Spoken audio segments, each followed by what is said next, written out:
Nuevamente muy buena tarde y es un gusto recibirles en esta Biblioteca Mexicana de la Fundación Miguel Alemán. En la mesa redonda Nuestras cárceles, problemática general y situación de las mujeres privadas de libertad. Nos acompañan en el presidium el doctor Sergio García Ramírez, coordinador del programa de equidad de género de esta fundación.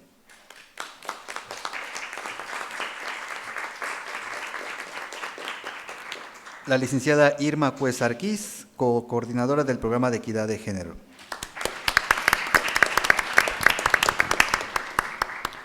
La doctora Elena Azaola, profesora investigadora del Centro de Investigaciones y Estudios Superiores en Antropología Social, CIESAS.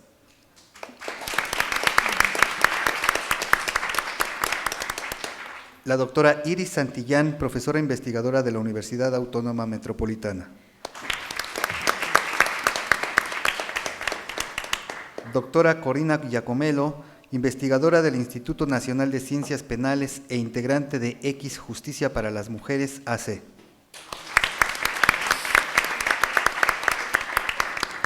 La licenciada Guadalupe Gómez Maganda, secretaria técnica del Programa de Equidad de Género de nuestra fundación. Y el doctor Alejandro Carrillo Castro, director general de Fundación Miguel Alemán.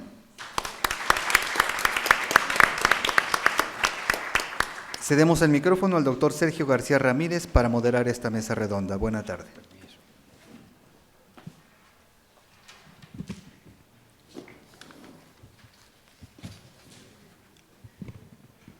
Por encargo de la Fundación Miguel Alemán y particularmente de su director, el doctor Alejandro Carrillo, doy a ustedes la bienvenida más cordial a esta sala en la que hemos desarrollado el estudio de muchos temas relacionados con equidad de género, con la situación de la mujer en México, con su presencia y su desarrollo, con sus perspectivas, tratando de alentar esa presencia del mejor modo a nuestro alcance. El Comité de Equidad de Género de esta fundación está coordinado por una dama y su servidor. La dama es doña Irma Cues Arquiz, que también me ha hecho favor de pedirme que haga yo en su nombre uso de la palabra.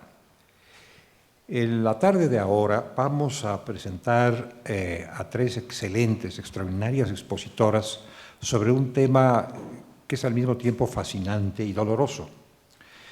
Fascinante y doloroso porque tiene que ver con el estado que guardan nuestras prisiones en general y la situación que en ellas tienen las mujeres en particular, que no son la mayor parte de su población, pero son una parte muy importante y regularmente desvalida, lo cual no quiere decir, por supuesto, que los varones estén en una buena situación en el interior de las prisiones. En los últimos días, meses, años, hemos ponderado con fuerza lo que llamamos la reforma de la justicia penal, la nueva justicia penal. Parte de esa justicia penal se ventila fuera de los tribunales, fuera de las agencias del Ministerio Público, en el lugar en el que remata la acción del Estado. Y la palabra remata puede tener un doble significado en este caso. La acción del Estado en relación con las personas a las que se le atribuye la comisión de alguna infracción, de algún delito, de algún crimen. Ese sitio es la institución total a la que llamamos prisión. Prisiones preventivas para sujetos a proceso, o prisiones punitivas para personas que han sido sentenciadas. Este es el tema de ahora, referido a la hipótesis específica de las mujeres en reclusión. Como se va a proyectar por parte de nuestras expositoras sus conferencias, sus temas, quienes estamos sentados en esta mesa vamos a bajar, yo mismo lo voy a hacer, y entonces hemos preferido hacer la presentación ahora mismo de las tres expositoras, porque sería poco cómodo para ustedes y para ellas inclusive que dejáramos que una terminara, subiera y otra vez, hiciera la presentación, bajara, volviera a subir, hiciera otra presentación y volviera a bajar. Podría ser ameno, pero poco funcional. Entonces, si ustedes me permiten, voy a presentar a quienes nos hacen el honor de haber aceptado la invitación del Comité de Equidad de Género para que les acompañemos en esta tarde. En primer término mencionaré a doña Elena Azaola, aquí presente, a mi izquierda, que es el lugar donde tengo también ubicado mi corazón, aquí. Aquí está doña Elena. Elena Saola es antropóloga y psicoanalista del más alto nivel. Pocas personas hay en este país, y esto me consta porque he seguido su desarrollo profesional a lo largo de mucho tiempo, pocas personas hay, si es que hay alguna, que tenga su grado de conocimiento acerca del tema que ella va a exponer, situación de las prisiones. Su grado de conocimiento y su grado de compromiso con ese tema, que ha estado estudiando, que ha estado abordando en forma reiterada, objetiva y necesariamente crítica. Vamos a escuchar a ella en primer término con lo que tenga a bien decirnos para trazar el marco general de las exposiciones que luego llegarán. En segundo término, a doña Iris Rocío Santillán Ramírez, que es también una distinguida especialista, conocedora del tema que va a exponer, abogada y criminóloga feminista, doctora en Ciencias Jurídico-Penales y Política Criminal y profesora investigadora en la UAM, al mismo tiempo miembro del SNI, investigadora nacional. Ella va a abordar el tema de las mujeres en la prisión y estamos desde luego pendientes de escucharlo porque, como decía, es un tema fascinante y al mismo tiempo doloroso. Y en tercer término, como para cerrar con broche de oro esta sucesión de intervenciones, la doctora Corina Giacomello, licenciada en Estudios del Desarrollo del Reino Unido, maestra y doctora en Estudios Latinoamericanos por la Universidad Nacional Autónoma de México, y algo muy especial y muy relevante, al menos para mí, creo que para todos, investigadora del Instituto Nacional de Ciencias Penales, un organismo fundado hace 40 años, que está celebrando justamente, no en estos días, pero sí en los días que vendrán, en el año siguiente, y que ha brindado servicios eminentes a la investigación, a la docencia y a la difusión de la cultura penal, criminológica y criminalística. Nos acompaña pues doña Corina, que se va a referir a un tema específico que ahora ha llamado mucho la atención y que merece una profunda reflexión, que es el problema de las drogas, con los calificativos que ustedes quieran acomodar, pero vamos a escuchar su reflexión, claro, desde la perspectiva de las mujeres que se encuentran privadas de su libertad. Dicho esto, saludo a las tres, les doy la bienvenida con todo afecto, respeto y consideración, y me dispongo con ustedes a escuchar sus intervenciones, que serán sucesivas, iniciando por la de doña Elena Saola, conforme al programa que ya di a conocer. Querida Elena, tienes la palabra.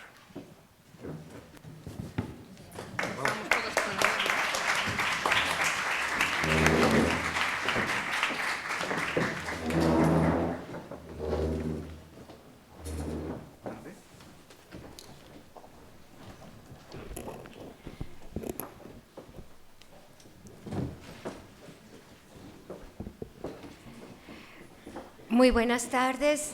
Agradezco mucho a la Fundación por esta invitación y yo celebro que esta Fundación tenga un programa y una preocupación por el tema de género, y agradezco de manera muy especial al doctor García Ramírez por habernos invitado, por habernos convocado, pero también y de manera muy especial porque a él le debo mi interés y mi pasión por este tema desde hace muchos años. Muchas gracias, doctor García Ramírez, por su amistad y por muchas cosas. Esta presentación es como una simple introducción que lo que pretende es como precisamente enmarcar y encuadrar la preocupación y el tema de las mujeres desde una perspectiva de género, las mujeres en el sistema de justicia penal.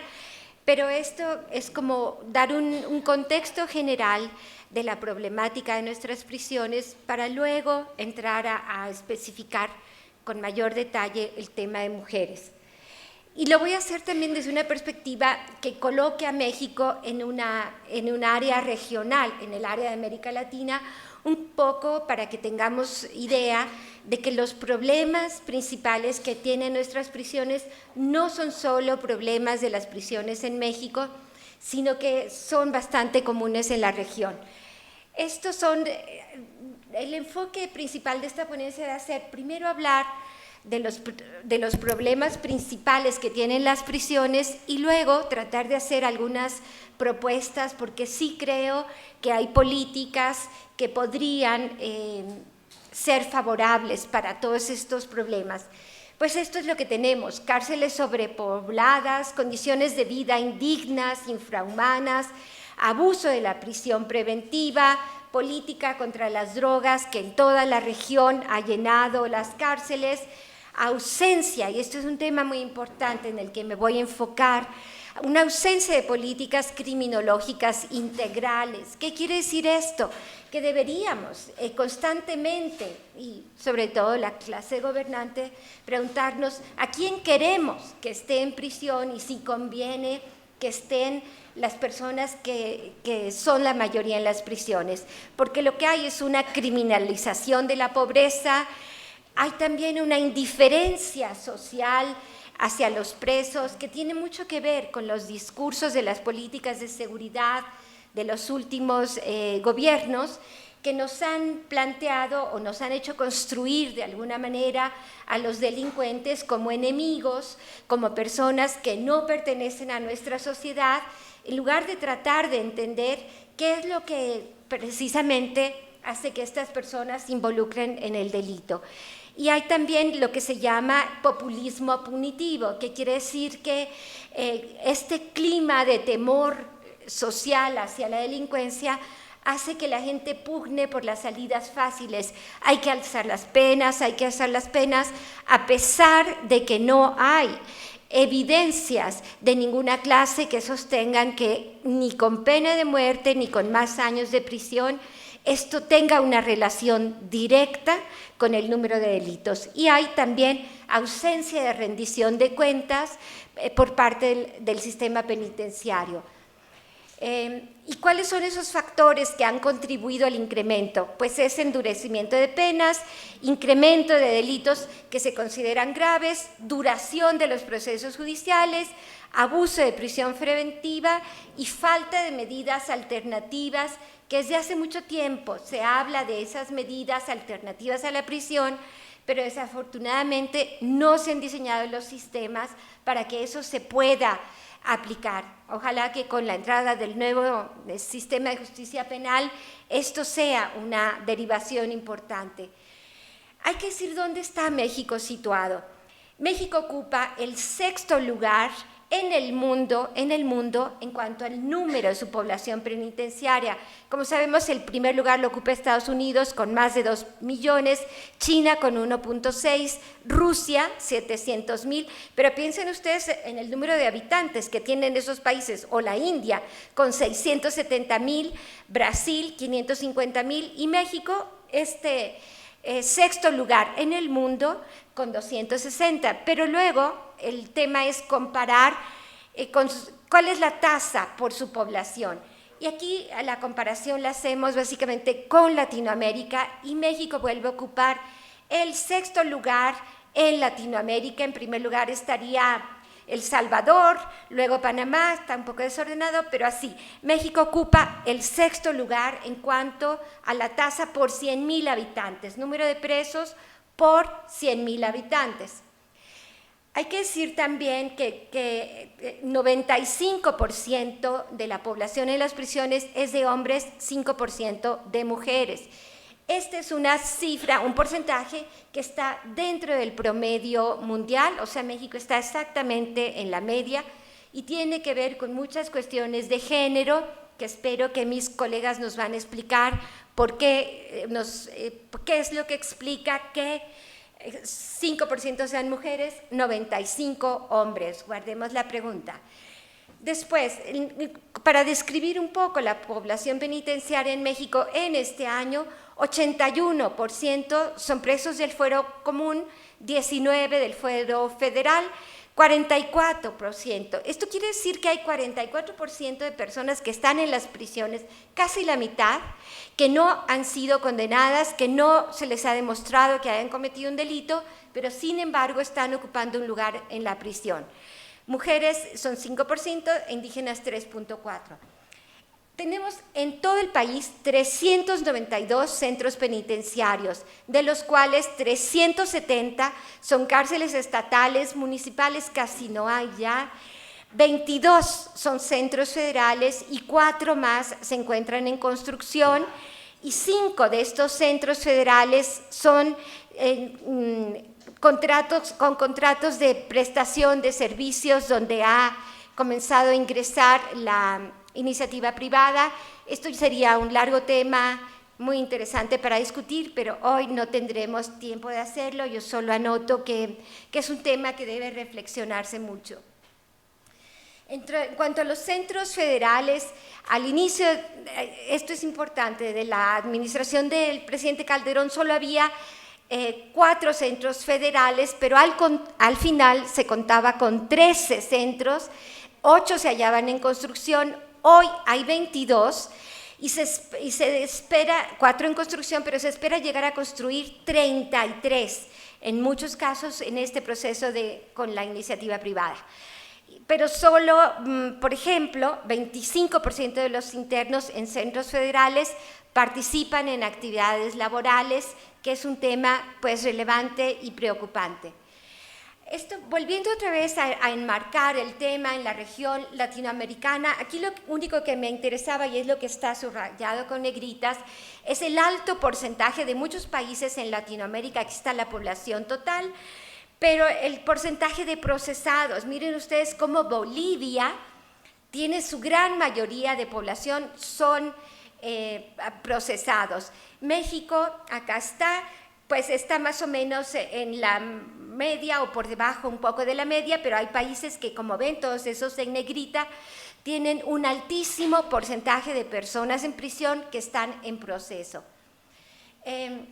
Este tema del abuso de la prisión preventiva, como decíamos, en promedio casi la mitad de los presos en América Latina son presos sin condena, lo que significa, por ejemplo, que en Brasil hay más de 200,000 personas en las cárceles esperando que se dicte sentencia, pero en México tenemos más de 100,000 personas esperando que les dicten sentencia.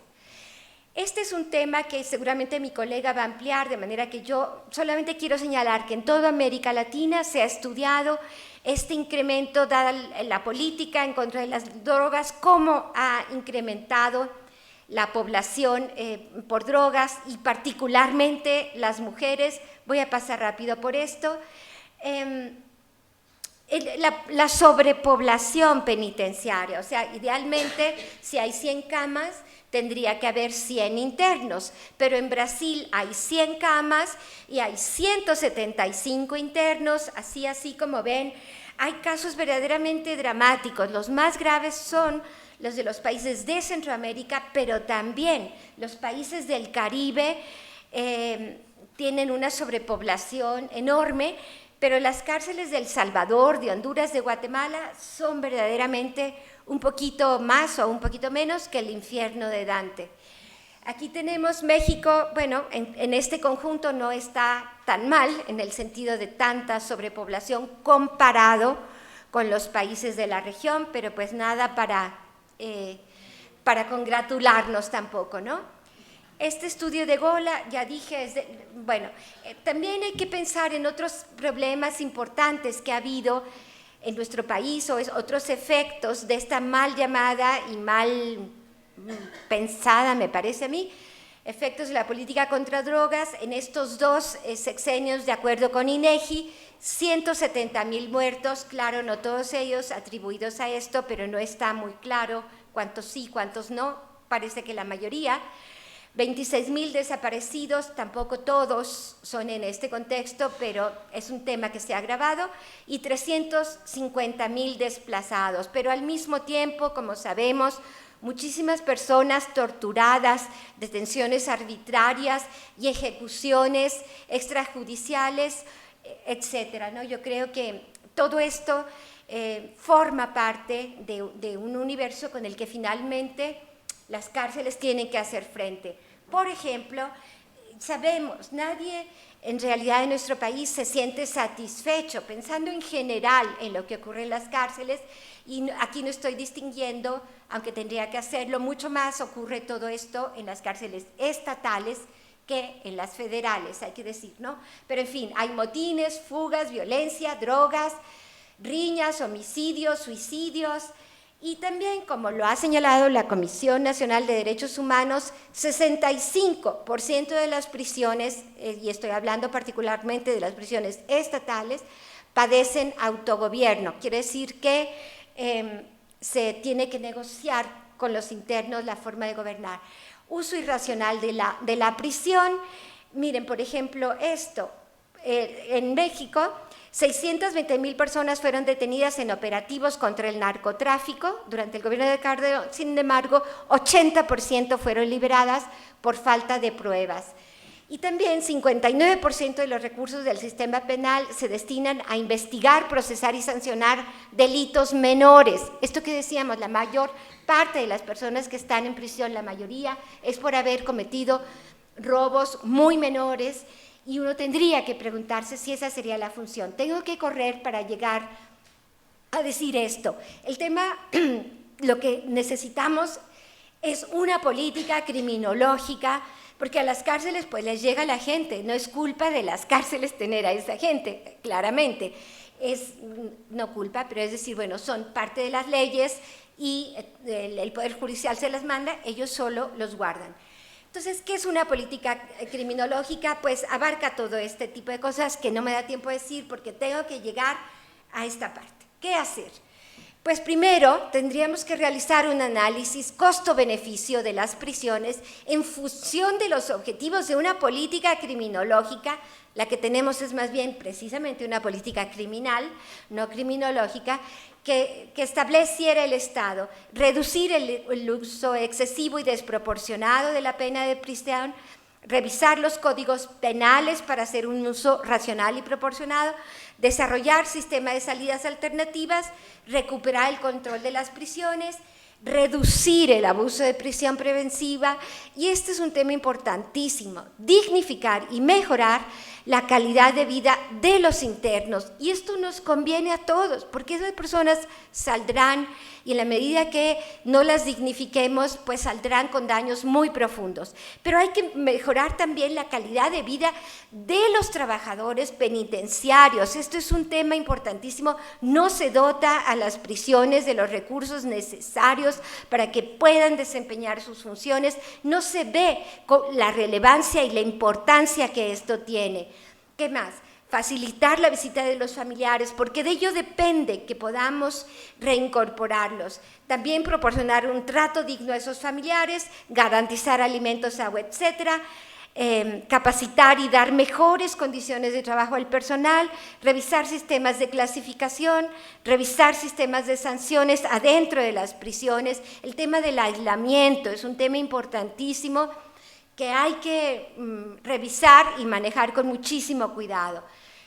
Y también sobre la política de drogas, no hablaré de eso. Y por último, pues también diseñar un modelo de atención específico para mujeres que tome en cuenta sus características específicas, someter a un análisis científico riguroso los sistemas de máxima seguridad que imponen condiciones de aislamiento, dije, y hasta ahora ese sistema opera sin contar con evidencia alguna que sustente cuáles son sus beneficios y cuáles son sus resultados y cuáles son los resultados que querríamos y por tanto los cambios que necesitaríamos hacer, y también efectuar un análisis de costo-beneficio de estos contratos de prestación de servicios. Pues muchas gracias.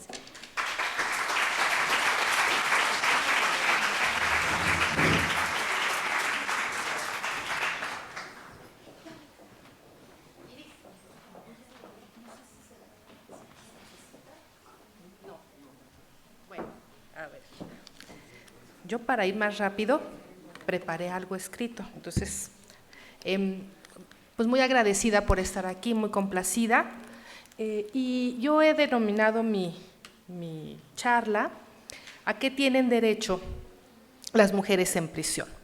En el ámbito jurídico es importante identificar Okay. En el ámbito jurídico es importante identificar dos planos o dos formas de ver el mundo, el del deber ser y el del ser. En el primero ubicamos los valores, aquello a lo que el ser humano aspira.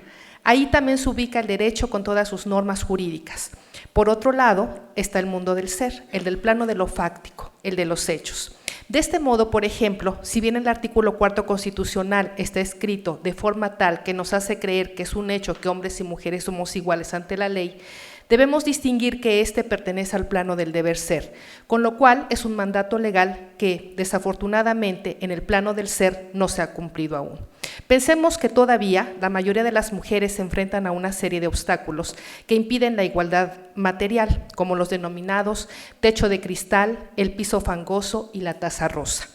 Y aunque para quienes hemos trabajado desde diferentes disciplinas los temas relacionados con el género, vemos claramente las brechas que existen en materia de oportunidades e igualdad de derechos entre hombres y mujeres, no sucede lo mismo con la mayoría de la gente, quien supone que en tanto las mujeres ya podemos votar, ser elegidas a cargos de elección popular y trabajar fuera de casa, vivimos ya en condiciones de igualdad.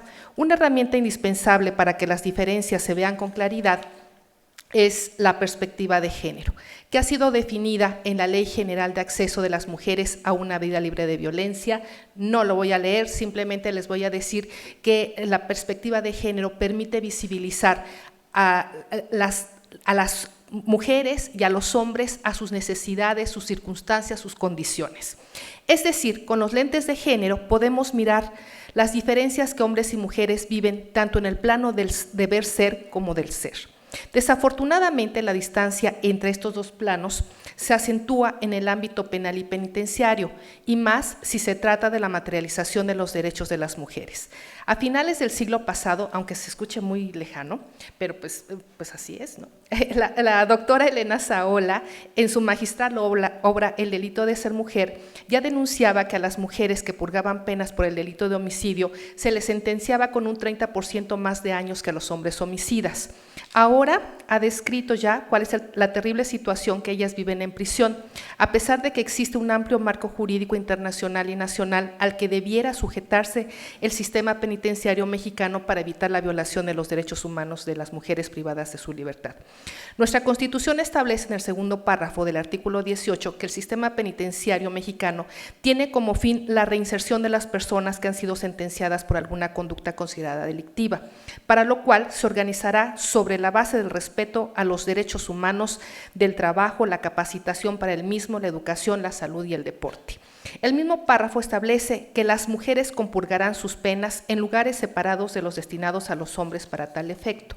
Independientemente de que pudiéramos discutir si en el caso de la mayoría de las mujeres privadas de la libertad se justifica o no su aprisionamiento, o más bien habría que buscar alternativas que no lesionen tanto su vida, su entorno familiar y a la ciudadanía misma, pensemos que pagamos en promedio 213 pesos diarios por cada uno de los aproximadamente 255,000 internos que hay en el país.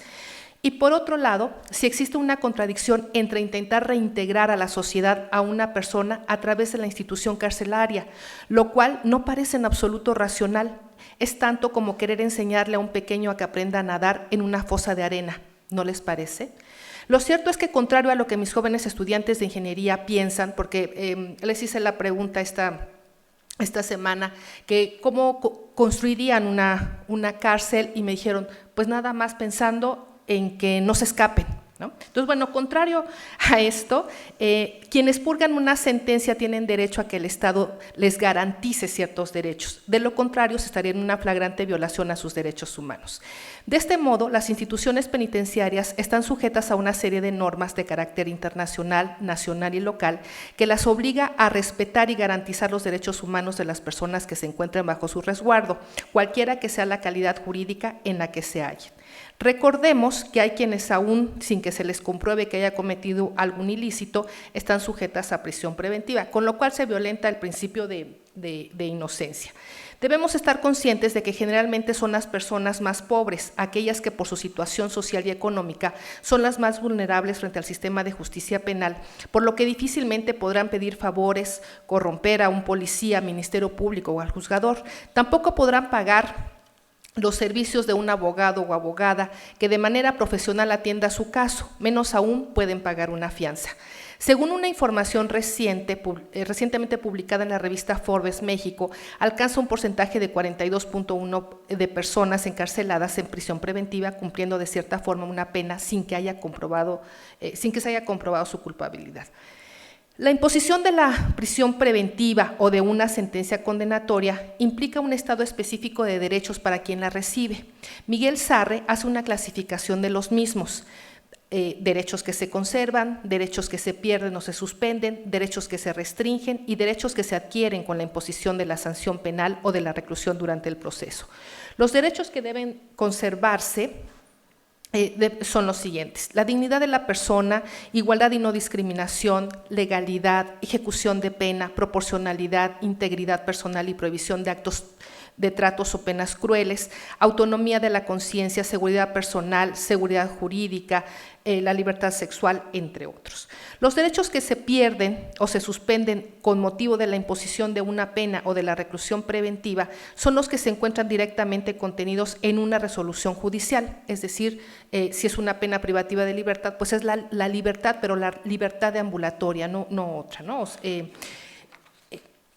Los derechos que se restringen por verse implícitamente afectados por la privación de la libertad son la libertad de reunión, la libertad de expresión, la libertad de asociación, la inviolabilidad del domicilio, el derecho a la legalidad, entendida como necesidad de un mandamiento escrito que funde y motive todo acto de molestia, el derecho de información y transparencia, el interés superior del niño o niña en relación con sus padres en reclusión y la prohibición de la trascendencia de las penas hacia terceras personas.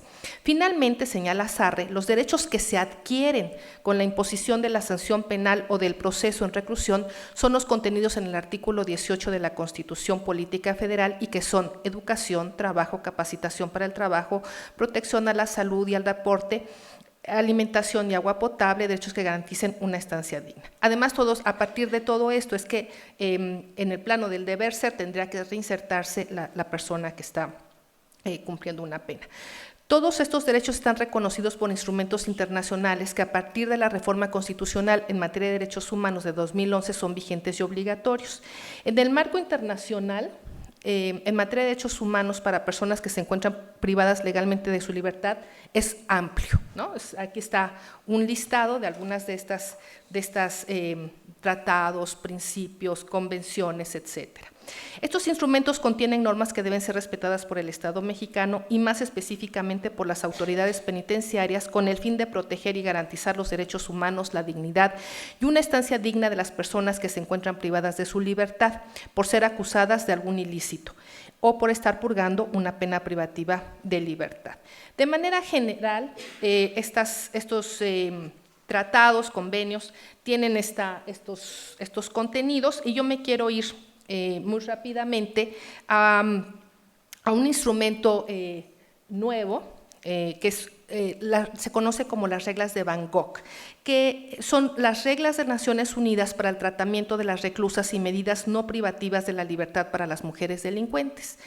Estas reglas han sido elaboradas con perspectiva de género, ¿no? Entonces van orientadas justamente a proveerles de derechos a estas mujeres, a garantizarles su seguridad y su dignidad. Estas reglas de Bangkok fueron adoptadas de manera unánime por el 12º Congreso de Naciones Unidas sobre la Prevención del Delito y la Justicia Criminal de abril de 2010 y aprobadas por la Asamblea General de Naciones Unidas el 21 de diciembre de ese mismo año. En este instrumento internacional se reconoce que las mujeres reclusas, así como los niños y las niñas que con frecuencia las acompañan, tienen necesidades específicas que los estados deben atender y que de no hacerlo, pues están violentando sus derechos humanos. Las reglas de Bangkok es un documento que contiene 70 reglas en total, divididas en 4 capítulos. El primero es relativo a las reglas de aplicación general. Aquí se ubican las relacionadas a cuestiones tales como el registro, los espacios de reclusión, la higiene personal, los servicios de atención de salud, la seguridad y vigilancia, el personal penitenciario y su capacitación, así como lo relativo con las reclusas menores de edad. El segundo capítulo contiene las reglas de aplicación a las categorías especiales, es decir, las reclusas que ya han sido condenadas a una pena privativa de libertad y las que permanecen privadas de su libertad en prisión preventiva. El tercero está enfocado a medidas no privativas de la libertad y por último, en el cuarto capítulo, se dan lineamientos para llevar a cabo investigación, planificación y sensibilización. Así pues, las reglas de Van Gogh protege a las mujeres privadas de la libertad en espera de juicio o condena y a las que están con medidas de protección, a las mujeres que cumplen medidas alternativas no privativas de libertad, a las niñas y niños que tienen a sus madres y a padres encarcelados y a los varones presos, reconociendo el rol que ambos progenitores tienen en la crianza de sus hijos e hijas. Las reglas son una guía para implementar acciones dentro de las prisiones sensibles al género, tanto para procesadas como sentenciadas. Reconocen que la prisión es poco efectiva y que dificulta la reintegración social y la posibilidad de desarrollar una vida productiva y dentro del marco legal. Sin duda, una de las reglas más importantes es la 57, en el que los miembros se comprometen a elaborar medidas opcionales y alternativas a la prisión preventiva y la condena concebidas de manera específica para las mujeres que a quienes se les han imputado la comisión de algún ilícito, teniendo presente el historial de victimización de muchas de ellas. En fin, es una serie de reglas que la autoridad debe de seguir. Yo simplemente para terminar, yo quiero comentar que eso es un pendiente que tiene México. Desafortunadamente, si analizamos los casos de mujeres que están en prisión, son mujeres que están procesadas por delitos mínimos, ¿no? Porque se robaron una botella de agua, porque entraron al Walmart y se llevaron un bote de leche. La mujer esta que estuvo 3 años en las Islas Marías porque pagó con un billete falso de 500 pesos. Es decir, si hubieran tenido una defensa seria, profesional, no estarían ahí. Y cada día de estas mujeres nos cuesta a cada uno de nosotros 230 pesos que bien podrían irse a los presupuestos de las universidades. Yo con esto me quedo. Les invito a que conozcan estas reglas de Van Gogh. Gracias.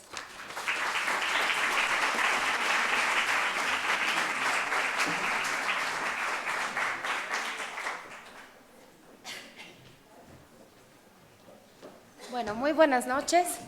Antes que nada, un agradecimiento a la Fundación Miguel Alemán por la invitación, al doctor García Ramírez y desde luego a Elena Saola, amiga y a quien tengo el gusto de llamar colega. En realidad es una inspiración y una pionera para todas aquellas que nos dedicamos a estudiar el tema de mujeres en prisión y por supuesto un agradecimiento a todas las personas presentes. Como lo anticipó el doctor Ramírez, mi presentación se va a enfocar en el tema de mujeres en prisión por delitos de drogas. Generalmente cuando hablamos de delitos de drogas o de políticas de drogas, últimamente el foco está puesto sobre todo en el tema de marihuana y en los enfoques de regulación. ¿Podrían dejar la luz prendida, por favor? Si no se me duermen. Gracias. Muchísimas gracias. Y bueno, pero hay toda otra parte de las políticas de drogas que es justamente la que menos se ve, la que menos está en los debates, la que más difícilmente llega a la Corte Suprema, y es la que tiene que ver con cómo una guerra contra las sustancias se ha convertido en una guerra contra las personas. Y esas personas cada vez más son mujeres y están encarceladas en condiciones de las cuales no sabemos fundamentalmente mucho. Sabemos porque claramente han aumentado los estudios que se enfocan en este tema, no podemos decir que estén en lo invisible. Pero aún así, falta mucho por conocer las condiciones de vida de las mujeres en prisión, quiénes son estas mujeres, de qué manera se persiguen y se castigan los delitos de drogas. Y también otro punto importante que no podemos obviar cuando hablamos de mujeres privadas de la libertad es qué pasa con las hijas e hijos de esas internas, tanto aquellos que viven con ellas en prisión como los que viven afuera. Hay que recordar que por cada persona presa hay un contingente de personas que van a sufrir el impacto del encierro y eso el derecho penal no lo ve. porque neutraliza y despersonaliza. Y entonces hablar de perspectiva de género, sensibilizarnos sobre el tema, implica ir más allá del derecho penal y ponerle rostros, nombres, historias y soluciones alternas a esas historias que finalmente son producto colateral de una política criminal que lo que persigue son delitos, pero lo que termina afectando son personas y es a nuestra sociedad en general. Entonces aquí el enfoque es en quiénes son las mujeres que están en prisión por delitos de drogas, de qué manera se castigan esos delitos en México y qué tipo de opciones de reforma podríamos tomar en consideración. Yo quisiera, bueno, primero usar esto correctamente, sí. Vamos a ver cuál es el contexto muy rápidamente porque la doctora Saola ya nos ha puesto ahí. En América Latina hay una crisis penitenciaria generalizada que tiene que ver con hacinamiento, que tiene que ver con violencia, que tiene que ver con un uso excesivo de la prisión en la fase preventiva y de ejecución. Las políticas de drogas son políticas de drogas sumamente punitivas que privilegian el uso del derecho penal, y en muchas ocasiones, como es el caso de México, la prisión preventiva oficiosa. Por lo tanto, el encarcelamiento de personas por delitos de drogas, la persecución de personas por delitos de drogas se convierte automáticamente en un impacto sobre la población penitenciaria. No es así para todos los delitos, pero es así para los delitos de drogas. Por eso hay que tener esta vinculación entre prisión, drogas y género. La condición de las mujeres en América Latina también tiene que ver con quiénes son las mujeres en prisión. Recordemos que vivimos en la región con más índices de desigualdad en el mundo y con lo que podemos llamar sincretismo de género. ¿A qué hace referencia ese término? Así como las mujeres tenemos la oportunidad de vivir en condiciones de mayor igualdad, de votar y ser votadas, de participar en las esferas activas, digamos, en el ámbito público, en el ámbito político, en el ámbito económico, de ir a las universidades. Hay muchas mujeres que todavía no tienen acceso real a esos niveles de igualdad y creo que no hay mejor día que el Día contra la Violencia de Género para recordar esto. Y muchas mujeres lo que llevamos son regímenes de género mixto. Es decir, podemos tener, y me incluyo porque ninguna se puede sacar, yo creo, de estos paradigmas de manera absoluta, podemos tener condiciones de igualdad en nuestra casa, por ejemplo, pero estar sometidas a techos de cristal en el trabajo, o tener una estupenda vida pública y llegar a casa y no pasarla necesariamente muy bien. Entonces, todas vivimos bajo regímenes de género donde se cruzan distintos modelos, y eso influye muchísimo en qué opciones vamos a tener abiertas a lo largo de nuestra vida, en el ámbito económico, educativo, de trato, de autoestima, en todos los ámbitos que ustedes quieran y queramos mencionar. Bueno, ¿por qué hablar de mujeres en prisión? Ya se ha mencionado, ha habido un aumento de la población penitenciaria femenina. De hecho, en los últimos 15 años, el número de mujeres en prisión a nivel mundial ha aumentado de un 50%, no así la población de hombres, es aumentado en un 20%. ¿Qué quiere decir eso? Que cada día hay más mujeres encarceladas y a una tasa más alta que la de los hombres. Y los delitos de drogas son la primera o segunda causa de encarcelamiento, así que de nuevo tenemos esa vinculación. En América Latina, nada más entre 2006 y 2011 se duplicó el número de mujeres privadas de la libertad. Y aquí ya lo he anticipado, la vinculación con los delitos de drogas para explicar ese aumento. Ahora bien, estos son algunos datos sobre América Latina de cuántas son, las mujeres en prisión por delitos de drogas. Son datos que son tomados de distintas fuentes, no están todos actualizados, o sea, no son necesariamente comparables porque sabemos que los datos son un problema, pero nos dan una idea, nos hacen ver que sí son de las primeras causas de encarcelamiento en la mayoría de los países, más arriba del 60% en algunos, un poquito más abajo en otros, 80% en las cárceles federales mexicanas, lo mismo en Argentina, 90%, Costa Rica más arriba del 60%, en fin, son un número muy importante. Y de nueva cuenta eso tiene que ver con tres factores. Uno, bueno, que las mujeres cometen más delitos de drogas, eso pues es claro, pero también que esos delitos se persiguen más, y la tercera, que esos delitos se persiguen a través de un uso exacerbado del derecho penal. Y eso es lo que hay que cuestionar. ¿Quiénes son las mujeres en prisión y cómo se involucran en estos delitos? En su mayoría son mujeres pobres, y eso es cierto para los hombres también. Y eso no quiere decir que los pobres cometan delitos, eso quiere decir que el Estado tiene la capacidad de perseguir y encarcelar a los pobres. Como ya nos decía Elena Sola, hay una criminalización de la pobreza. Si vemos cómo se realizan la mayoría de las detenciones, flagrancia, es lo más fácil. ¿Y en qué lugares están las mujeres en delitos de drogas? Donde están expuestas.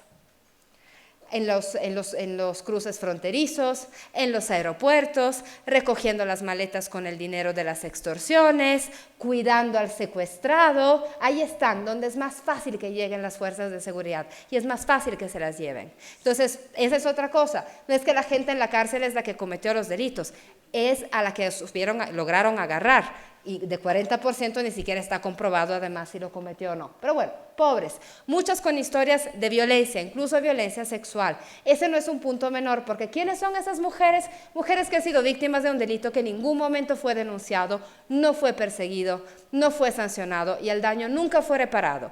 Entonces son mujeres a las cuales muchas veces el Estado les falló. ¿Y saben cuál es el primer contacto con el Estado? Cuando las llevan presas. Y eso es lo mismo para sus hijos también. Para muchos niños de estas mujeres y de los hombres en prisión, el primer contacto con el Estado es cuando les llevan a sus papás esposados y gritan y rompen sus juguetes y le pegan a todo el mundo y usan groserías. Y nos tenemos que preguntar si ese es el Estado que queremos. Porque por ahora sí es el Estado que les estamos dando, por lo menos a los sectores marginados de la sociedad. Mujeres con bajos niveles educativos que han tenido pocas oportunidades realmente en la vida, con muchas indígenas y extranjeras, lo cual habla de otros factores de vulnerabilidad atendidos por las reglas de Bangkok, justamente, procedentes de comunidades marginadas y por lo tanto expuestas más fácilmente al crimen organizado. Nadie está indemne, ni uno con estudios de doctorado y lo que quieran, todo el mundo se puede convertir en una mula del narcotráfico, es muy fácil y bien pagado. Pero hay personas que están más expuestas a ese tipo de reclutamiento y que van a necesitar más ese trabajo. Usuarias de drogas, algunas, que son aprendidas. Les voy a contar rapidísimo un caso, una muchacha que acababa de, víctima, violada por el padre a los 9 años, la madre no le creyó, se fue a vivir a la calle, ahí tenemos a la víctima de violencia sexual, se vuelve en usuaria de droga, va a comprar un día piedra con un compañero, están consumiendo la piedra, llegan los policías y por la manera en la que venía envuelta la piedra, la acababa de comprar, la acusan de venta y le dan 10 años de prisión. Hay muchas personas que son usuarias de drogas que por su propia historia no han recibido, no se han acercado a instancias que dan tratamiento y que terminan presas. Eso es otro punto importante. Y no hay muchos programas de rehabilitación, como se le conoce, y mucho menos de reducción de daños en las cárceles. Entonces, de nueva cuenta, ¿quién estamos encarcelando y para qué estamos usando las prisiones? Y muchas son madres, alrededor del 80%, me puedo estar equivocando, pero un número muy importante de mujeres en prisión son madres y muchas son las únicas responsables de sus hijos e hijas. Entonces, otra vez, cuando encarcelamos a una persona, estamos encarcelando familias. En el caso de los hombres, familias que ahí se quedan. En el caso de las mujeres, familias que muchas veces se van.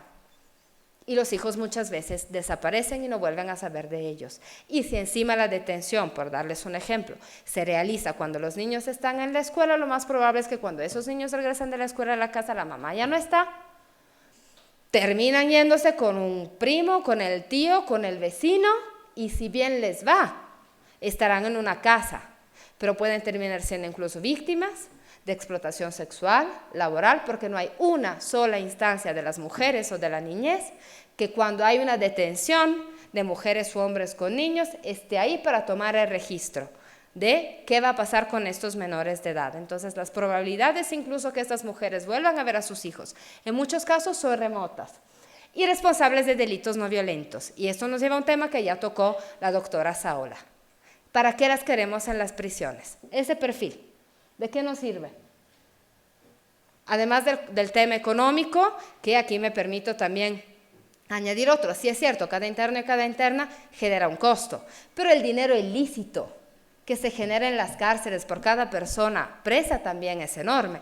No en todas por igual, pero vaya, hay que también pensar en las cárceles como focos de corrupción y extorsión enormes. Bueno, ¿cómo se enganchan las mujeres muchas veces en estos delitos? A través de la pareja, por amigos, por la familia, a veces van supliendo los roles de los hombres, ¿no? Primero está el hombre al frente del punto de venta de cocaína, por ejemplo, lo mandan preso, llega el hermano, lo mandan preso, llega el primo, queda la mujer. Entonces, la familia es un vector de participación e involucramiento, a veces de manera voluntaria, consciente, otras veces, no puedo decir si la mayoría, pero sí lo he escuchado muchas, como sabiendo a medias, como sabiendo que en la maleta iba algo que a lo mejor no era del todo lícito, pero nunca sabiendo bien qué van a hacer y cuáles son las posibles consecuencias. Y sobre todo también con esa cuestión que se deriva de las relaciones de género, donde que si el hombre pareja les dice, todo va a estar bien, se lo juro, y a mí me pasaría igual, le creen. Y entonces parece que se van a volver incólumes, bueno, como se diga, perdón, frente a los controles de seguridad, a los escáneres, a los perros, y que si las van a meter presas no va a pasar nada porque va a llegar él y va a traer un súper abogado y la va a sacar. Y no es cierto, es el primero que se va. Entonces, esto aquí es otra vez donde realmente las relaciones de género tienen un peso, y eso tampoco se ve en el derecho penal. Porque la manera en la que alguien se involucra en estas actividades va a variar.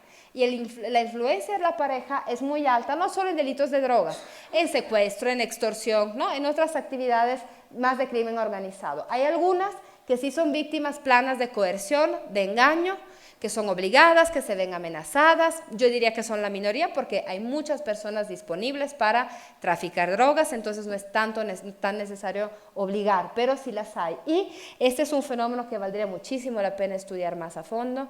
Hay mujeres que son víctimas de tratas y que a la hora de que llega el operativo, digamos, como parte de cómo las explotan en la trata, además de cuestiones sexuales, las ponen a vender drogas también a los clientes. Y entonces llega el operativo y muchas de ellas son encarceladas por venta de drogas, cuando en realidad son víctimas de trata. Y ese es un tema sobre el que también hay que poner el foco y probablemente hacer más investigación al respecto. Y desde luego hay un factor económico también involucrado, muchas veces, que no hay que descartar. Pero bueno, evidentemente no son las que se llevan las grandes ganancias del narcotráfico. Los delitos contra la salud en México son castigados de manera muy severa, desproporcional. Tenemos prisión preventiva oficiosa, esta tiene rango constitucional, además de estar prevista en el Código Nacional de Procedimientos Penales. La prisión preventiva oficiosa es un lastre que hay que eliminar, no ponerlo en la Constitución. Hay una serie de excepciones previstas para la prisión preventiva oficiosa en el artículo 166 del Código Nacional de Procedimientos Penales para mujeres embarazadas y lactantes, lo cual es un paso adelante. Antes esto no existía, mejorable bajo la óptica de las reglas de Bangkok, pero lamentablemente con una edición poco afortunada, redacción poco afortunada, porque se deja a criterio del juez aplicar o no esa excepción. Y si considera que la mujer representa un riesgo social o que se puede dar a la fuga, en lugar de darle el arresto domiciliario, le puede dar la prisión preventiva. Ahora bien, valdría mucho la pena dentro de 1 año o 2, cuando el Código Nacional tenga más tiempo de estar vigente, ver cómo se está aplicando este artículo y si se está utilizando esa facultad para dar arresto domiciliario a mujeres que reúnen esos requisitos. Luego, tenemos medidas alternativas restringidas por delitos contra la salud. Entonces, es muy difícil que una mujer o un hombre que esté acusado de estos delitos no tenga que pasar la pena del primer día al último en la cárcel. Eso también es parte de la desproporcionalidad de las medidas.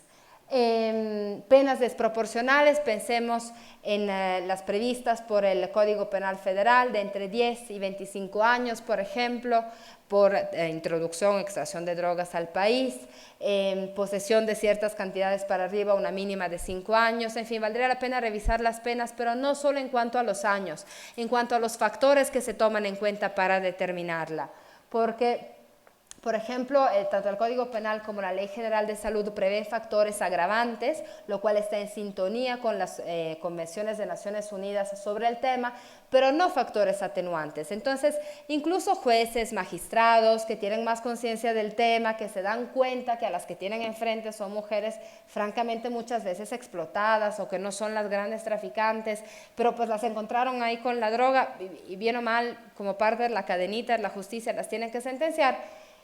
Claro, pero la pena mínima que les pueden poner es 10 años. Entonces, por muy consciente que uno esté, si es una mujer que llegó de Ecuador, ¿no?, con 600 gramos de cocaína tragados en cápsulas, y que por las circunstancias es evidente que detenerla a ella no es parar el narcotráfico, aún así no hay elementos, margen de acción para que el juez o la jueza imponga una pena más proporcional. Entonces faltaría añadir también factores atenuantes, además de revisar las penas. Y un tema de despenalización imperfecta, esto tiene que ver con las cantidades permitidas en México para la posesión para uso personal. Pensemos que para cocaína, por ejemplo, es 0.5 gramos, ¿no? Si los agarran con 0.5 gramos de cocaína, no pasa nada, todo bien, más o menos, según la ley, por lo menos, pero difícilmente eso es lo que uno va a comprar en el mercado. Es como, les voy a poner el ejemplo de la cerveza. Si uno quiere tener una fiestecita muy sencillita en su casa, por lo menos va a comprar 6. No va a ir al Oxxo por una lata, va a ir por 6. Y se las va a ir tomando en el transcurso de la noche, no pensando en el Oxxo porque veo muchos jóvenes y es a donde vamos, o iba yo cuando era joven. Entonces, bueno, entonces aquí funciona un poco lo mismo. Y la ley mexicana en este momento, aunque los fallos en cuanto a marihuana médica y lúdica pueden cambiar las cosas, tiene lo que se conoce como despenalización imperfecta. Sí, la posesión para uso personal está despenalizada, pero en condiciones que no reflejan la realidad de los consumidores. Y eso puede llevar a una hipercriminalización de usuarios acusados de ser narcomenudistas. Entonces, bueno, esa es la situación que tenemos. ¿Qué implicaciones tiene esto para las mujeres? Esas tasas crecientes de encarcelamiento. Evidentemente, un recrudecimiento de condiciones previas de exclusión social. Luego, en México tenemos un tema de cárceles federales para mujeres, en los cuales no podemos abundar ahora, pero tal vez en las preguntas y respuestas, además Elena es una experta en el tema, solo con decir que el tema de las cárceles federales es que están muy alejadas de los domicilios de muchas internas, y entonces evidentemente son pocas, no vamos a construir 32 cárceles federales, pero ¿qué conlleva eso? Que justo vamos en contra de esos preceptos internacionales con perspectiva de género, como son las reglas de Bangkok y de la misma Constitución, porque no existen las condiciones para que estén al mismo tiempo en una cárcel federal y cerca de su domicilio. Pensemos que hay una cárcel federal en Tepic, Nayarit, en una mujer chapaneca. ¿Quién la va a ir a ver? Por eso ni se enteran que está ahí. Y segundo, seguro no tienen ni los medios para ir a verla, ni la posibilidad de tomarse los días que implicaría desplazarse hasta allá y todo lo que ustedes se puedan imaginar. Entonces, ese es un problema y de nueva cuenta ahí está la intersección de políticas de drogas, género y encarcelamiento. Sí, todo lo que hemos visto aplica para todas las mujeres en prisión y para los hombres también. Nada más que se pone un poquito peor, más difícil, más duro, más, digamos, todo más difícil de desatorar cuando tenemos esa triple vinculación. Mujeres, políticas de drogas y prisión. Todo se vuelve más difícil. Y tenemos un progresivo abandono por parte de la pareja y de la familia y desde luego las víctimas colaterales que son los hijos e hijas, tanto los que viven en la cárcel como los que están afuera. ¿Por dónde caminar? La delincuencia organizada tiene perspectiva de género. Sabe cómo usar a las mujeres, dónde colocarlas y qué trabajo darles. Y el Estado queda pendiente, que en su respuesta punitiva también tenga perspectiva de género. Luego, medidas ad hoc para las mujeres, sus hijos e hijas. Se ha hablado de medidas alternativas. Hay que expandir el abanico, hay que implementarlas, pero también hay que implementarlas con sensatez. Y les voy a poner un ejemplo rapidísimo, aunque me esté extendiendo un poco, pero es muy rápido. Una mujer que estaba presa por secuestro desde hace 12 años, una jueza le otorgó una sanción alternativa. Bueno, básicamente, no recuerdo cuál era la palabra exacta, pero una de las opciones que hay.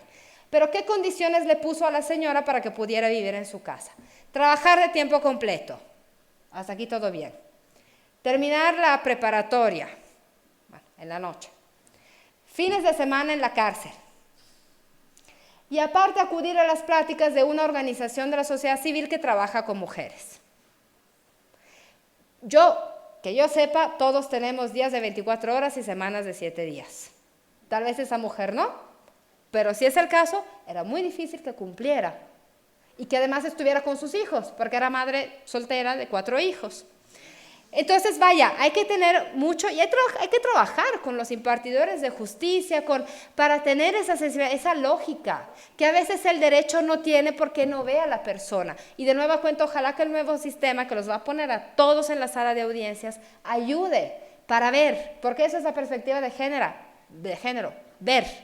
Bueno, prevención, desde luego, para reducir el involucramiento, alternativas al encarcelamiento, un sistema carcelario progresivo. ¿Por qué tengo que estar todo el tiempo en la cárcel? A lo mejor pensar en sistemas mixtos, ¿no? Donde no tenga que ser, pero otra vez con esa racionalidad, con esa coherencia, no que la medida alterna o el sistema progresivo se convierta en una manera de hipercastigar afuera de la prisión. Menos cárcel, mejores cárceles. Este es el gran dilema. Desde luego, lo ideal es que haya menos mujeres en prisión, menos niños con madres encarceladas, menos hombres en prisión. Pero también, mientras las cárceles existen y las mujeres y sus hijos están adentro, que éstas sean mejores, que sí tomen en cuenta, de nueva cuenta a partir de las reglas de Bangkok, las necesidades específicas y que respondan con perspectiva de género y con base en el interés superior del niño a esta realidad que vimos, a quiénes son esas mujeres encarceladas. Reducir el involucramiento, desde luego, de las mujeres, pero también reducir la persecución, el enjuiciamiento y el encarcelamiento de mujeres. Con esto termino. Estamos a nada de que se culmine la transición al nuevo sistema y ojalá que en este debate sobre políticas de drogas y la marihuana y demás se pueda meter esta beta también y que se consoliden esas dos miradas, la de políticas de drogas y de perspectiva de género. Muchas gracias.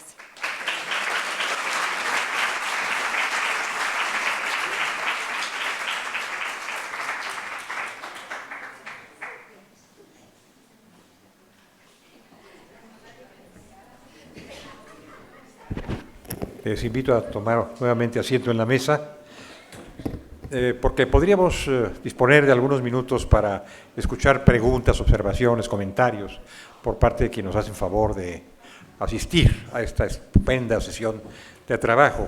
Yo quiero agradecer a mi buena suerte que me haya permitido acompañarles aquí y escuchar todo lo que he escuchado con dolor y con preocupación. Todo lo que hemos oído es preocupante, pero es motivo para una profunda reflexión.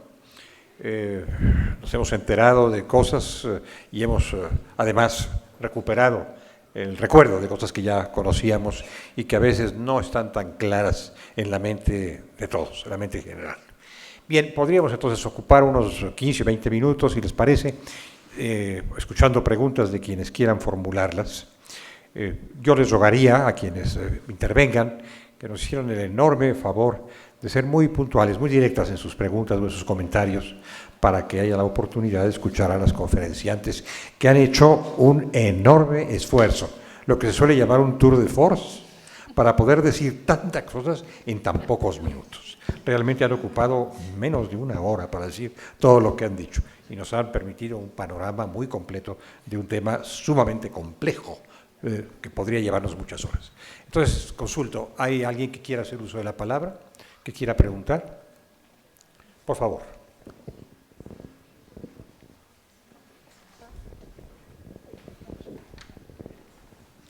Hola, buenas noches. Soy Marta Jarillo, soy estudiante de la licenciatura de Trabajo Social.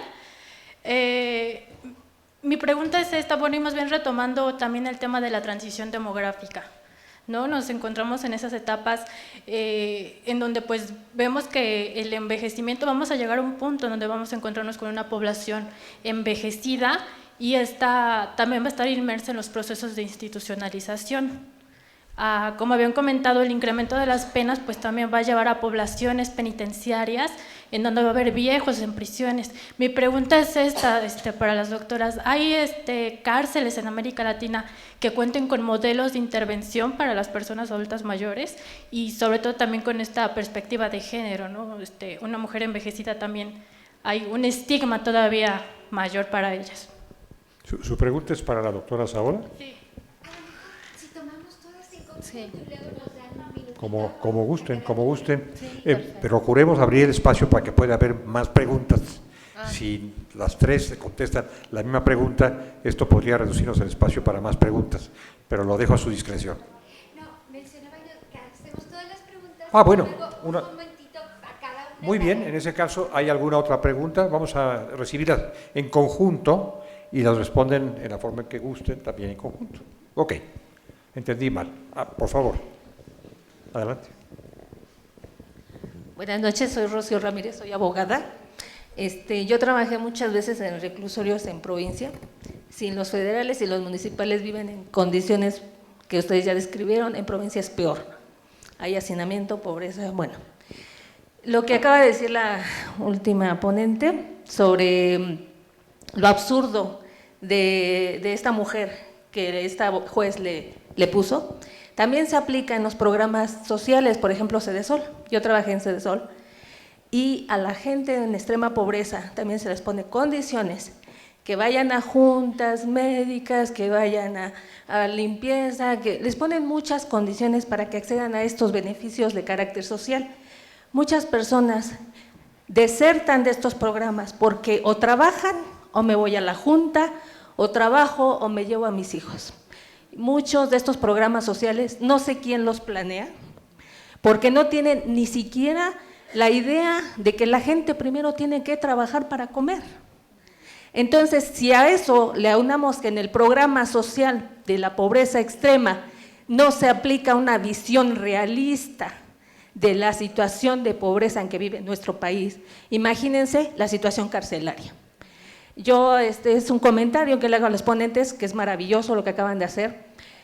¿Quién sería la persona que se encargaría de hacer unos programas más realistas y que estos sistemas de justicia o nuevos reglamentos de carácter mundial, como Van Gogh, sean aplicables a nuestro país, pero con realismo? Y que estos programas sociales, hay incluso instituciones de carácter social, de la asociación civil, que se forman abogados, grupos, para poder ir a las cárceles y sacar a mucha gente que está retenida injustamente por años, por robar un bolillo, por cualquier tontería. Y los verdaderos delincuentes sabemos que están afuera. Desgraciadamente, y ustedes abogadas lo sabrán, igual que yo, desgraciadamente las cárceles están llenas de pobres.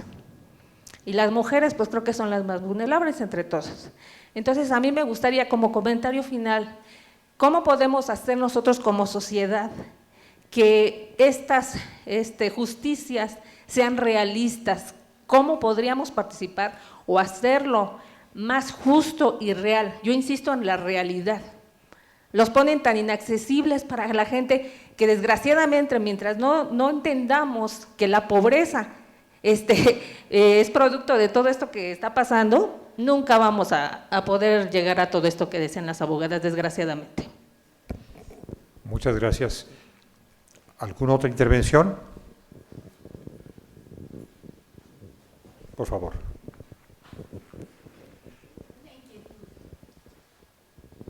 Primero, conocer la opinión de nuestras distinguidas conferencistas que realmente nos han ilustrado en temas fundamentales. En relación a este debate que se está dando en torno al uso de la marihuana con fines médicos y lúdicos, se dice también que si esto avanzara, contribuiría a disminuir la población carcelaria. Entonces, yo quisiera conocer la opinión de ustedes al respecto. Muchas gracias. Bueno, pues ahí están algunas preguntas, todas ellas muy importantes, muy interesantes. Entonces, ustedes están en uso de la palabra. Si quieren en el mismo orden. Ok. Yo quería referirme a la pregunta en relación con el envejecimiento. Verdaderamente es un problema muy, muy importante, pero del cual hay mucha más conciencia en los países desarrollados. Y son dos problemas. Uno, el tema del envejecimiento y número dos, el tema de salud mental.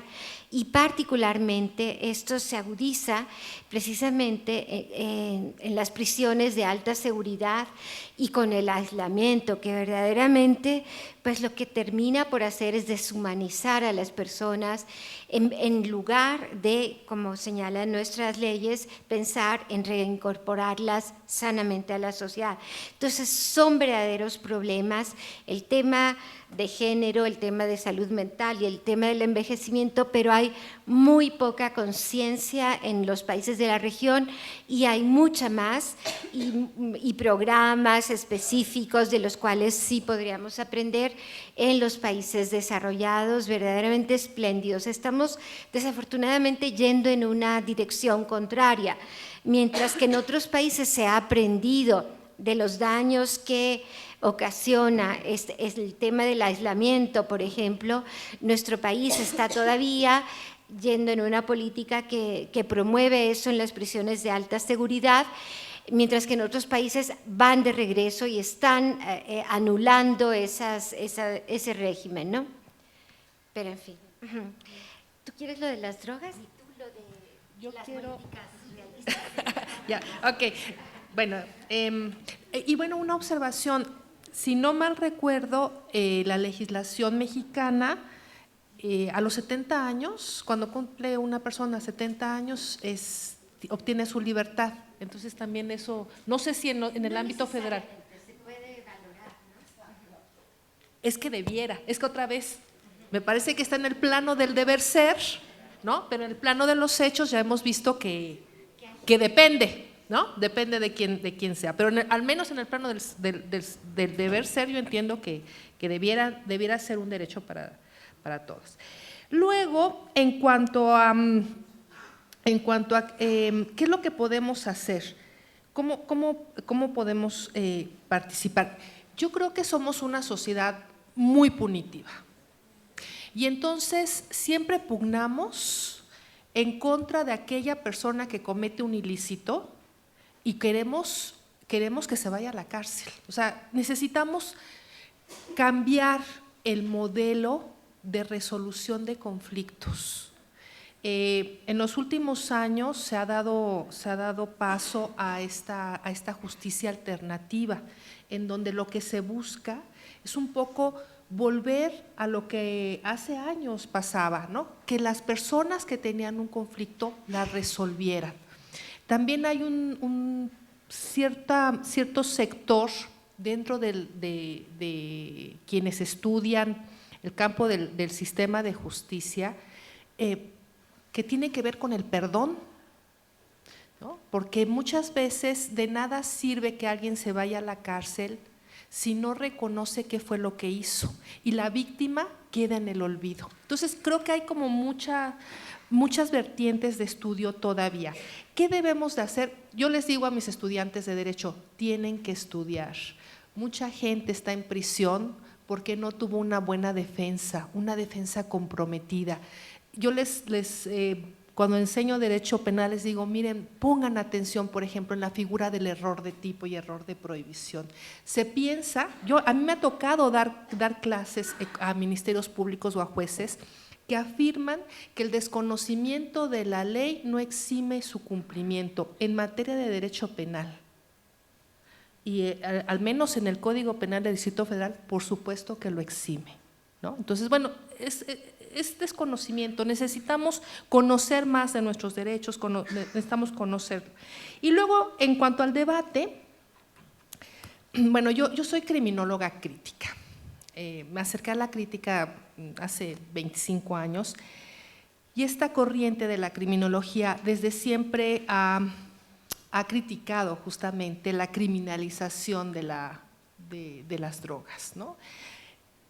Ha observado que en realidad ha sido un pretexto de los países poderosos para poder intervenir en otros países. Entonces, bueno, Estados Unidos, ¿no?, gracias a esto, vende un montón de drogas, un montón de armas, perdón, para combatir las drogas y tiene bases militares en todo el mundo con ese pretexto. Cuando uno estudia los orígenes de las drogas, bueno, hubo una época en el siglo pasado que un papa escribió una carta, no recuerdo el nombre del papa, pero escribió una carta sobre los maravillosos efectos de la cocaína. O sea, no había ningún problema, ninguno. Lo que pasa es que se va construyendo una realidad en torno de estas drogas, ¿no? Y se ve como monstruoso, como lo que se requiere es, y además el número de muertos que genera la criminalización de la droga. Lo que se requiere es educación, lo que se requiere es mejorar otro tipo de situaciones que inhiban el consumo de la droga, ¿no? Ese es mi punto de vista. Bueno, muchas gracias. Nada más me voy a referir al tema de marihuana. Creo que el fallo de la Suprema Corte y el anterior sobre el llamado caso Grace sobre marihuana médica son muy buenas noticias.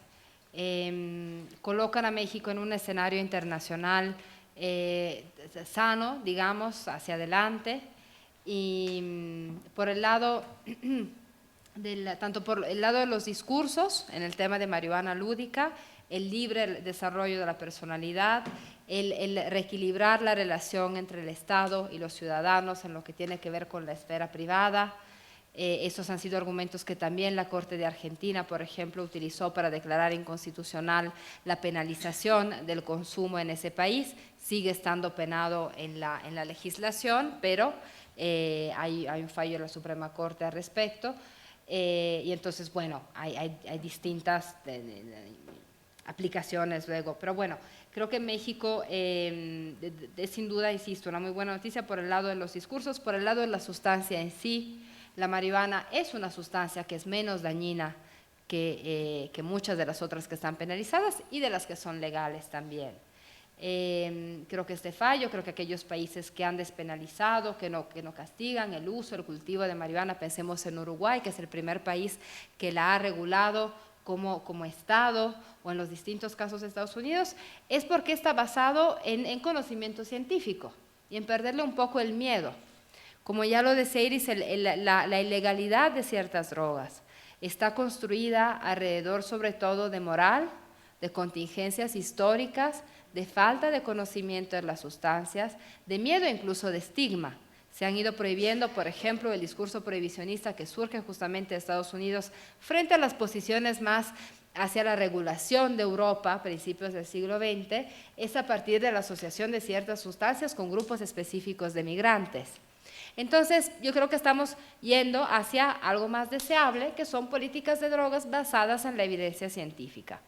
Ahora, el hecho de regular legalmente una sustancia, porque todas están reguladas. O sea, yo cuando prohíbo una droga, la regulo de la manera más estricta posible. Regulación legal es cuando la regulo y permito de distintas maneras su uso, ¿no? Entonces el paracetamol, que es una droga de venta absolutamente libre, otros de venta controlada y así. La regulación legal lo que le permite es la generación de conocimiento científico y entonces poder ver cuáles son los beneficios o los efectos colaterales de una droga como la marihuana, porque sobre eso también hay muchos estudios, hay opiniones divergentes. ¿Por qué? Porque hay mucho conocimiento, pero sigue habiendo mucha pasión, porque la misma ilegalidad de la sustancia no ha permitido construir buen conocimiento.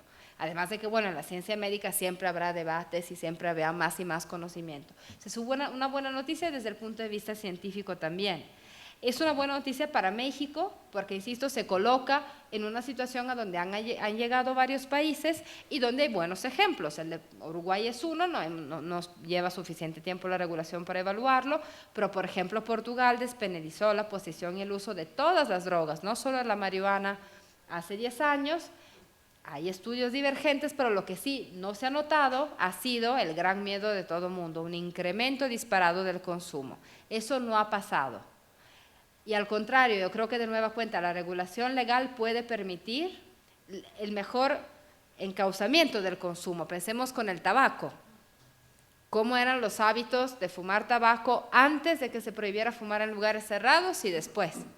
Lo normal que era fumar enfrente de los niños. Mis papás siempre fumaban cuando estaba yo. A mí ahora nunca se me ocurriría prender, bueno, no fumo, pero si fumara, prender un cigarro con mi hijo. Eso es cultural, pero ¿qué permite ese cambio cultural? Que la droga sea legal. Y el tabaco es la primera o segunda causa de muerte. Tercera, pero bueno, por ahí va. Entonces, de nueva cuenta, regular legalmente ayuda a la salud pública lejos de hacerle daño. Y sobre el impacto del encarcelamiento, yo creo que efectivamente se vienen dos movimientos muy importantes. Uno, todo lo que tiene que ver con la reforma penal y lo que se puede derivar si de estos fallos, poco a poco, no va a ser inmediato, se van tomando decisiones legislativas que permitan cada vez más perseguir menos y penalizar menos a quienes estén involucrados con esta sustancia, pero no solamente. Y ahí es el gran reto, reconocer que el tema de marihuana es la punta del iceberg y la punta de lanza para tener políticas de drogas más sensatas, proporcionales. Entonces, por un lado, claro, regular marihuana legalmente porque es la menos dañina, pero ir tomando medidas cada vez más proporcionales y con menos tabús y con menos miedo frente a las demás drogas también. Y en ese caso también hay ejemplos estupendos que tienen que ver con mujeres, como el caso de Costa Rica. En fin, hay numerosos ejemplos, pero vaya, yo creo que sí es un muy buen inicio para una discusión mucho más sana alrededor de las drogas. ¿Puedo nada más? Sí, claro, Muy breve. Claro, y nada más recordar el ejemplo de Holanda, ¿no? Donde pues hay cafés donde se puede fumar hashish y se están cerrando cárceles. Muchas gracias. A ver si después de todo lo que hemos escuchado vamos a poder dormir tranquilos. Porque realmente lo que podemos desprender de lo que hemos oído, y bien fundado además, con abundancia de datos duros, como se suele decir, y de opiniones inteligentes, es que tenemos una situación absolutamente indeseable, muy injusta y muy avasalladora de los derechos humanos. Mientras nosotros discutimos sobre estos temas, y enhorabuena que lo discutamos, recordemos que hay centenares de miles de compatriotas, y no compatriotas, pero seres humanos, en nuestras prisiones. Y afuera de ellas hay millones que están aguardando una solución justiciera, humana, razonable, a los problemas que aquí se han planteado. No hemos dado grandes pasos adelante. Yo creo que podríamos, doña Elena y colegas, digo colegas porque somos finalmente investigadores universitarios, yo creo que podríamos recordar que muchos de estos temas, de estos argumentos, y no estas cifras, pero algunas parecidas, las hemos estado manejando en las últimas décadas, denunciando los horrores y los errores de las prisiones. Hemos estado durante muchos años, prácticamente de todos los que yo tengo memoria. Mi memoria es mala, pero mi edad es avanzada, y entonces puedo invocar todos esos años de estar luchando y pugnando por la mejoría de las prisiones, porque haya menos prisiones y mejores prisiones, y algún día desaparecerán las prisiones y tendremos alguna alternativa razonable. Pero por lo pronto tenemos lo que tenemos y es absolutamente injusto. Y además de injusto, lo que es todavía más grave desde el punto de vista pragmático, es que es ineficaz. No hemos logrado con esto contener la ola criminal, entre comillas, que tanto abruma nuestra sociedad. No la hemos contenido. Esto nos invita a pensar que nos hemos equivocado, que el camino que hemos seguido no es el más razonable, ni en materia normativa, ni en materia profesional, ni en materia institucional, y que ha llegado la hora de optar por un camino nuevo. Aquí se han sugerido algunas posibilidades. Una tiene que ver con una regulación distinta para enfrentar de diversa manera el tema. Es un tema muy polémico, pero aquí se han sugerido esas alternativas. O la justicia restaurativa, por ejemplo, ¿no? En lugar de la justicia persecutoria, punitiva, dura. Bueno, veamos, porque hubo un tiempo en que se usó mucho del sistema restaurativo, cuando las familias y otros entes sociales eran los grandes componedores de los dramas criminales, y esto funcionó, pero funcionó hasta cierto punto. Luego se diluyó, se disolvió ese sistema de composición, ese sistema de solución, y vino el trato duro, represivo, cruel, policíaco, y algo más que policíaco. Entonces, buen tema para meditar. Yo estoy seguro de que quienes nos han hecho el favor de concurrir a esta sesión van a meditar hoy a partir de las horas a las que lleguen a su domicilio, y hasta mañana muy temprano, desvelados y ojerosos, en algún sistema de justicia penal más adecuado. Por encargo del doctor Alejandro Carrillo, que no ha querido venir a esta tribuna porque estaba abrumado, como yo, por los datos que he escuchado, les doy a ustedes las gracias, muy especialmente a las conferenciantes que realmente han sido sumamente generosas con su tiempo y con su talento para beneficio de todos nosotros. La Fundación Alemán les agradece su participación. Muy buenas noches. Gracias.